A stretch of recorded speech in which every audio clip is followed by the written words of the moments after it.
묵상기도 하심으로 새벽 예배를 시작하겠습니다. 하나님 감사합니다. 밤밤에도 주님의 품에 우리를 편히 쉬게 하시고 새날을 주셔서 예배케 하심을 감사합니다. 하나님만 높이는 귀한 시간이 되게 하시고 또 하나님의 임재와 영광을 경험하는 은혜의 시간이 되게 하여 주옵소서. 오늘 이 하루도 주의 이름으로 모이는 시간마다 또 주의 백성들마다 하나님의 놀라운 은혜와 축복이 임하게 하여 주옵소서. 예수님의 이름으로 기도합니다. 아멘. 찬송 212장 드리겠습니다. 겸손히 주를 섬길 때 괴로운 일이 많으나 구주여 내게 힘주사 잘 감당하게 하소서. 인자한 나를 가지고 사랑을 감화시키며 갈 길을 잃은 무리를 잘 인도하게 하소서. 우주의 귀한 인내를 깨달게 하시고 굳건한 믿음 주셔서 늘 승리하게 하소서.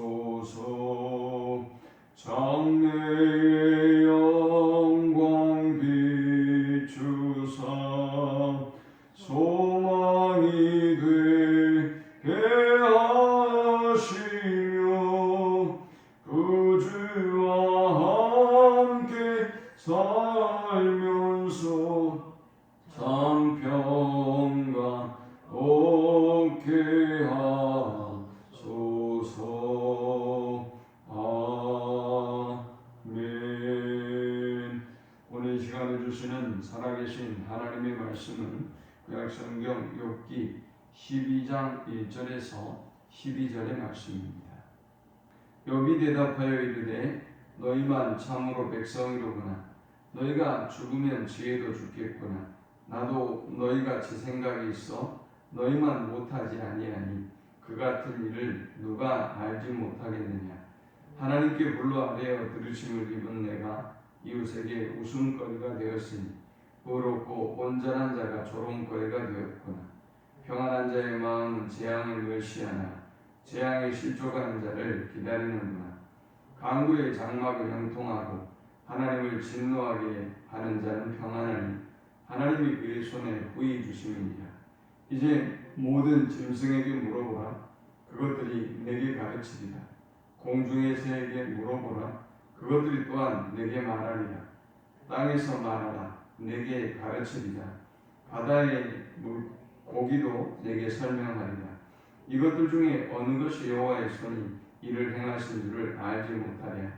모든 생물의 생명과 모든 사람의 육신의 목숨이 다 그의 손에 있느니라. 입이 음식의 맛을 구별함 같이 귀가 말을 분간하지 아니하느냐.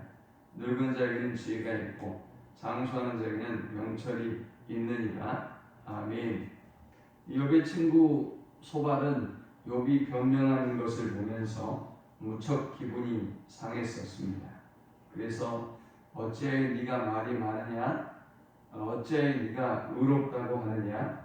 네가 말하는 것이 자랑이고 그리고 다른 사람을 비웃는 듯하다 라고 얘기하면서 하나님이 어떤 하나님인지 욥에게 설명했습니다. 그리고 이제 욥에게 회개하고 돌아오면 하나님께서 이런 은혜와 또 축복을 너에게 주실 것이다 라고 권했습니다. 이런 소발 그리고 이전의 친구들의 이야기를 듣고 지금까지는 욥의 반응이 친구들에 대해서 이토록 격정적이지는 않았습니다. 그러나 오늘 본문에 보면 친구들에 대해서 그의 상한 감정을 그대로 토해냅니다. 1절에 욥이 대답하여 이르되 너희만 참으로 백성이로구나. 너희가 죽으면 지혜도 죽겠구나 했습니다. 이 말은 너희만 옳다고 주장한다는 것입니다. 그리고 그들이 죽어버리면 이 세상에 지혜는 없는 것처럼 그들만 옳다고 생각한다는 것이 욥의 주장이었습니다. 3절에는 나도 너희같이 생각이 있어 너희만 못하지 아니하니 그 같은 일을 누가 알지 못하겠느냐 했습니다. 욥도 생각이 있고 욥도 믿음이 있고 또 욥은 더욱더 하나님과 깊은 교제를 나눴던 사람이고 온전했던 사람이고 또 하나님과 깊은 교제를 나누었던 사람인데 그의 친구들이 자신들만 옳고 이 욥에게 마치 욥에게만 문제가 있는 것처럼 그렇게 말하는 모습을 보면서 욥이 얼마나 괴로웠던지 또 얼마나 수세에 몰렸던지를 알 수가 있습니다. 오늘 이 욥의 대답을 통해서 우리는 세 가지를 살펴보고 함께 은혜를 나누려고 합니다. 이 본문이 주는 첫 번째 영적 교훈은 하나님의 역사는 인간의 이해를 초월한다라는 것입니다. 이 욥의 세 친구들은 욥에게 이러한 조언을 하면서 어떤 생각을 가지고 있는가 하면 결과 욥에게 일어나는 이 재앙, 이 어떤 어려운 문제들 이것들이 결과지 않습니까? 이 결과를 보면서 그들은 세상에 있는 문제들을 간단하게 생각한 것입니다. 욥이 너가 잘못했기 때문에 네가 하나님 앞에 범죄했기 때문에 하나님이 이런 고통과 아픔을 주시는 거야 라고 그들에게 욥에게 주장하고 있는 것입니다. 아니 그럼 우리 생각해 보세요. 그러면 욥의 세 친구들도 마찬가지로 그들의 인생에는 고난이 없나요? 그들의 인생에는 고통이 없나요? 또 그들이 조언하고 돌아서서 가면 그들에게 금세 고통과 아픔이 찾아와요. 그러면 그들 또한 하나님 앞에 범죄함으로 하나님이 그렇게 고난과 어려움을 주시는 것일까요? 인간의 삶은 그렇게 간단하지 않습니다. 제가 욥기서를 강의하면서 처음부터 말씀했던 것처럼 시간의 문제고 대상의 문제다라는 이야기 했지 않습니까? 이 욥의 고난이 계속된 고난이고 계속된 고통이라고 한다면 그건 좀 생각해 볼 문제이긴 하지만 그러나 욥의 고난은 그 기간을 통과하고 난 다음에 하나님이 또 복을 주시고 은혜를 주시잖아요. 모든 인간은 똑같아요. 고난도 오지만 화도 오지만 복도 오는 것이 인간의 삶이거든요. 그러나 지나치게 옳고 그름으로 또 고난과 이 축복을 바라보면서 자꾸 기복적인 관점으로 바라보다 보면 이렇게 잘못된 오해를 불러일으키게 되는 것입니다. 그러므로 우리가 하나님의 역사를 바라볼 때 자꾸만 우리의 수준에서 우리의 관점에서 뭔가 정의하고 그리고 제안하려는 오류를 벗어나야 돼요. 우리가 하나님의 역사 앞에 하나님의 일하심 앞에 겸손한 자세를 가져야 하는 것입니다. 예수님은 그러면 그의 삶이 재앙인데 그럼 예수님은 뭡니까? 천하의 주인 아니겠습니까? 요셉의 삶도 고난과 고통의 연속이었는데 요셉도 버림받은 자 아니겠습니까? 그러나 또 다윗도 마찬가지죠. 다윗도 오랜 세월 동안 동안자의 세월을 지냈는데 그러면 다윗의 죄가 얼마나 크겠습니까? 여러분 세상의 역사라고 하는 것은 그렇게 간단한 문제가 아니에요. 그러므로 우리가 쉽게 이해하고 쉽게 정의하고 말하는 것을 삼가해야 하는 것입니다. 두 번째 우리가 이 본문을 통해서 얻을 수 있는 영적 교훈은 의인의 고난과 악인의 형통 앞에 견고하여 흔들리지 말라라는 것입니다.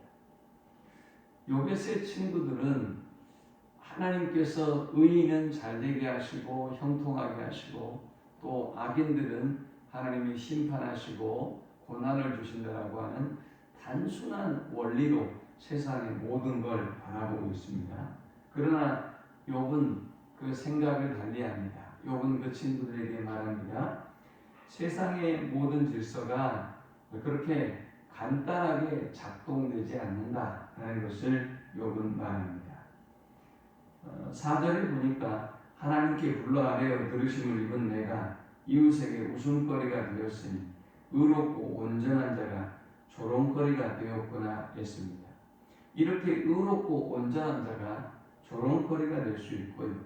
하나님 앞에 기도하고 또 응답받고 깊은 교제를 나눴던 욥이 모든 사람에게 인정과 칭찬을 받으면 좋겠지만 또 좋은 일만 벌어지면 좋겠지만 그렇지 않을 수가 있다는 것이죠. 5절에 보니까 평안한 자의 마음은 재앙을 멸시하나 재앙이 실족한 자를 기다리는구나. 강도의 장막을 형통하고 하나님을 진노하게 하는 자는 평안하니 하나님이 그의 손에 후히 주심이니라 했습니다. 강도가 심판을 받아야 될 텐데 강도는 형통하고 그들은 또 역으로 오히려 평안을 주셔야 될 사람들, 믿음으로 살고자 하는 사람들에게는 고난이 찾아올 수 있는 것이 우리가 살고 있는 세상이다라는 것입니다. 그러니까 이 세상의 일들을 그렇게 간단하게 바라봐서는 안 된다는 것입니다. 자, 그럼 우리가 기억해야 할 사실은 의인에게 고통이 있고요. 또 악인에게도 형통함이 있다는 사실입니다. 문제는 시간의 문제라고 그랬죠. 때의 문제라고 그랬어요. 악인의 형통이 오래가지 않는다. 지속되지 않는다. 영원하지 않다. 의인의 고난도 역시 영원하지 않다. 오래가지 않는다. 하나님의 계획과 훈련이 있다. 라는 관점에서 받아들인다면 의인이 당하는 고통과 어려움을 믿음으로 너끈히 이겨낼 수가 있는 것입니다. 시편 34편에 보면 다윗이 아비멜렉 왕 앞에서 미친 채 연기를 하고 쫓겨나서 이제 도망쳐 나와서 하나님께 찬양하며 경배하는 그런 시가 바로 시편 34편입니다. 시편 34편 1절에 보니까 이렇게 비참하게 저 블레셋 사람들 앞에서 그 용맹스러웠던 장수 모두가 하나님의 사람이라고 인정했던 다윗이 비굴하게 살기 위해서 미친 사람 연기를 하면서 살아나왔어요. 얼마나 초라하고 비참합니까? 하나님 어떻게 저한테 이럴 수가 있습니까? 하나님 제가 정말 하나님의 영광이 하나님의 이름이 더럽힘을 입을까 봐서 목숨을 걸고 저 블레셋과 싸웠는데 하나님 저에게 이런 수치와 모욕을 안겨주십니까? 라고 원망해야 되지 않겠습니까? 그런데 34편 1절에 보면 내가 여호와를 항상 송축하며 내 입술로 주를 찬양하리이다 했어요. 대단한 고백이죠. 하나님을 그렇게 비굴하고 비참한 모습으로 도망쳐 나왔음에도 불구하고 항상 자신의 입술로 하나님을 찬송하겠다고 고백하고 있어요. 그가 왜 이렇게 고백할 수 있을까요? 저 악인들 블레셋 사람들 앞에서 블레셋은 심판을 받아야 되고 블레셋은 하나님의 백성들을 고통스럽게 약탈했던 사람들이기 때문에 당연히 진노의 대상인데 그들 앞에 초라하고 비참한 모습으로 나오고 난 이후에 다윗은 나는 하나님을 송축하고 내 입술로 항상 하나님을 찬양할 것이다. 어떻게 이런 고백이 가능하냐 말이죠. 그가 자신이 당하는 고난을 어떻게 이해했는가를 보면 알 수 있어요. 시편 34편 15절에 보면 그는 이렇게 고백합니다. 여호와의 눈은 의인을 향하시고 그의 귀는 그들의 부르짖음에 기울이시는도다.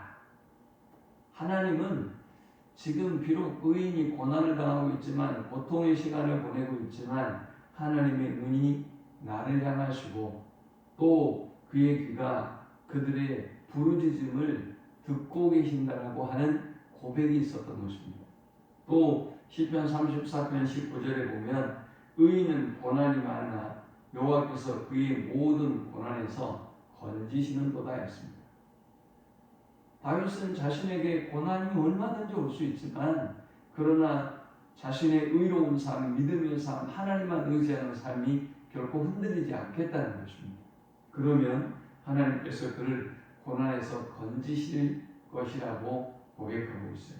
그러므로 여러분, 우리가 믿음의 길을 가고 의의 길을 가면서 많은 고난과 가난과 히브리서의 우리의 믿음의 선배들처럼 핍박과 조롱과 비웃음과 오해와 모함을 받을 수 있어요. 그러나 그럼에도 불구하고 흔들리지 말아야 하는 것입니다. 악인들은 오히려 역으로 더 잘 살고 잘 되고 또 많은 사람들이 그들을 인정하는 듯 하지만 그러나 악인의 형통함은 오래가지 않는다라는 확신을 우리는 다윗처럼 욥처럼 가져야 하는 것입니다. 마지막 세 번째 우리가 이 본문을 통해서 얻을 수 있는 영적 교훈은 하나님의 지혜와 경륜 앞에 겸손하라는 것입니다. 욥은 그의 세 친구들에게 말합니다. 이 빌닷이라고 하는 친구가 8장에서 이런 얘기를 했죠.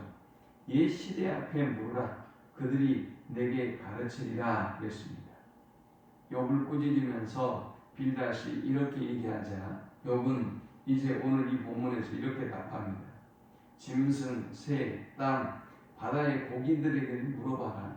그러면 가르쳐줄 것이다 라고 말합니다. 뭘 가르쳐준다는 것입니까? 모든 것이 하나님의 손에 있다 라고 하는 이 진리를 짐승들도 알고 가르쳐줄 것이다 라고 욥은 그 친구들을 향해서 말합니다. 소발이라고 하는 사람은 하나님의 진리가 오묘해서 사람의 능력으로는 파악할 수 없다라고 말합니다. 그러면서 욥을 꾸짖고 욥의 무지함을 깨닫게 하려고 했던 것이죠. 그런데 욥은 오늘 이제 이 본문에서 반박합니다. 욥은 이야기하기를 11절에 입이 음식의 맛을 구별한 같이 귀가 말을 분간하지 아니하느냐. 늙은 자에게는 지혜가 있고 장수한 자에게는 명철이 있느니라 했습니다. 혀가 맛을 분별하는 것처럼 입이 맛을 분별하고 귀가 말을 분간하는 것처럼 하나님의 사람들이 하나님이 주시는 지혜와 명철을 통해서 하나님의 뜻을 분별할 수 있다라고 지금 항변하는 것입니다. 그러면서 욥이 주장하는 것은 무엇입니까? 이 욥의 세 친구들처럼 하나님에 대해서 그들이 모든 것을 알고 있는 것처럼 말하지만 그것은 위험한 일이다. 또 우리는 하나님의 지혜와 경륜을 알 수 있으니 더욱더 그 하나님의 지혜와 경륜 앞에 겸손하게 들으라, 귀 기울이라, 또 분별해라 라는 것입니다. 그들은 그들의 생각이 다 맞고 다 옳다고 주장하고 욥이 틀렸다고 반박하고 공격하지만 하나님의 지혜와 경륜은 무한하셔서 그렇게 간단한 것이 아니며 그리고 그 하나님의 뜻 앞에서 인간은 겸손하게 하나님의 지혜를 구하고 하나님의 뜻을 발견하기를 구하는 그런 마음으로 겸비하게 살아가야 한다라는 것입니다. 이 말씀을 기억하면서 우리 자신의 한계와 연약함을 인정하고 또 고난 앞에서 결코 흔들리지 말고 믿음에 굳게 서며 항상 내 지혜가 내 생각이 다인 것처럼 생각하지 말고 항상 지혜와 하나님의 경륜과 역사 앞에 겸손한 삶을 살아가는 우리 모두가 될 수 있기를 축원합니다. 하나님 감사합니다. 귀한 말씀을 통해서 은혜 받고 깨닫습니다. 우리가 살아가는 세상은 그리 간단하지 않아서 의인은 가난하고 헐벗고 많은 고통과 아픔을 당합니다. 악인들은 자신의 형통함을 자랑하며 자신들이 그래서 옳다고 말합니다. 이러한 부조리한 역사를 바라보며 더욱더 믿음에 굳게 서서 흔들리지 말고 믿음의 길을 굳게 걸어가는 저들이 되게 하여 주옵소서. 하나님의 뜻이 보여지는 현상으로 쉽게 규정될 수 있는 것이 아니라는 사실을 깨닫고 더욱더 하나님의 지혜와 경륜 앞에 겸손케 하여 주옵소서. 예수님의 이름으로 기도합니다. 아멘. 지금은 우리 주 예수 그리스도의 크신 은혜와 성부 하나님의 극진한 사랑과 성령의 인도보 교통 충만케 하심이 하나님의 경륜과 하나님의 지혜와 하나님의 역사 앞에 겸손한 삶을 살아가기를 소망하는 모든 주의 백성들 머리 위에 지금부터 영원토록 함께 있을지어다. 아멘.